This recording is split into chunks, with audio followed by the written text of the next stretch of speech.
This is one that's really kind of strange. Just about every culture, every indigenous culture around the world has a star lore, where a specific star is connected to some kind of tribal motif, some kind of mythology, some kind of creation myth.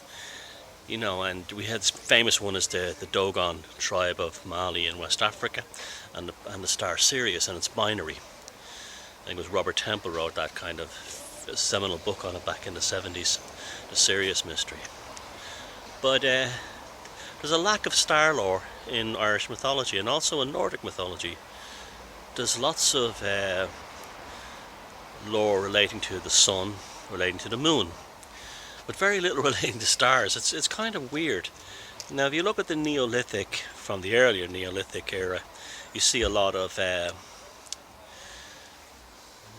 the concentric rings on the archaeoastronomy sites, or what are called archaeoastronomy sites, and you see, so that's actually their stars. That's the first thing you come to, and but the thing is, it's very difficult to identify the constellations from these. There's a few of them that you could probably see.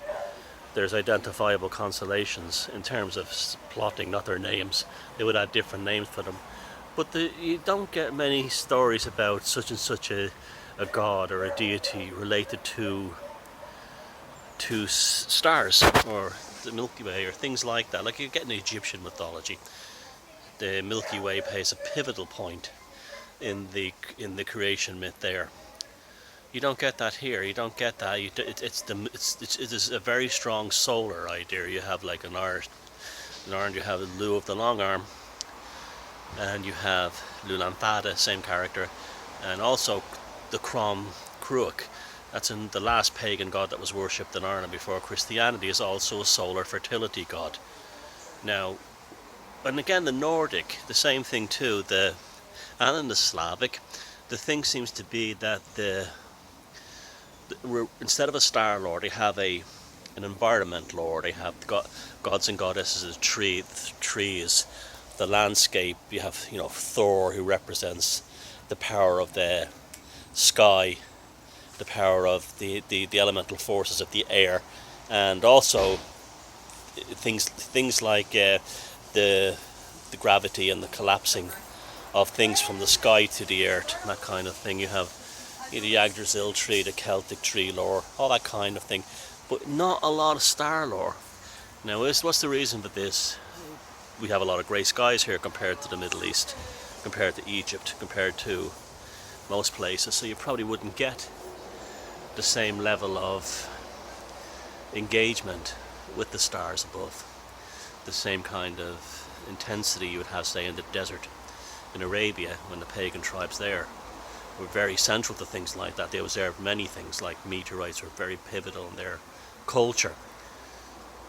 So it seems to me that there's a very distinct difference between European heathenism, paganism, and the rest is that the lack of a star lore. It's much more concerned with the elemental forces of nature and the power systems and the power archetypes of human dynamics and human consciousness in relationship to nature.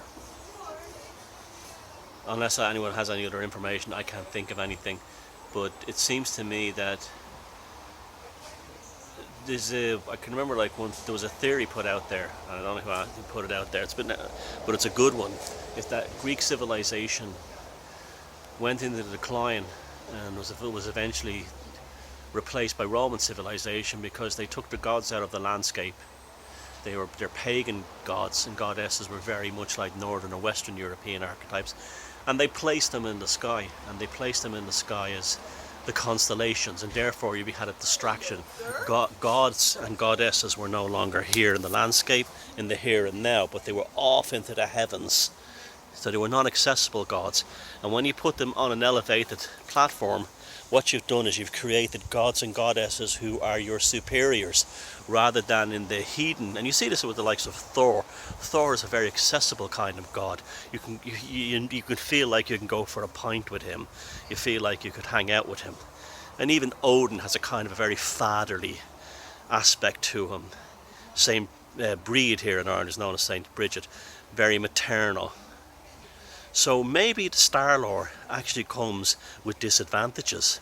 Maybe the star lore is what led to this idea that man was inferior, or man was some kind of slave species of other beings. Remember, to the ancient ancestors, they were just dots in the skies. They didn't necessarily see them as planets or anything like that, or stars. So maybe there's a lot more to be said for worshipping the gods and goddesses of the landscape around you, rather than venerating or trembling while beholding the gods and goddesses who look down upon you.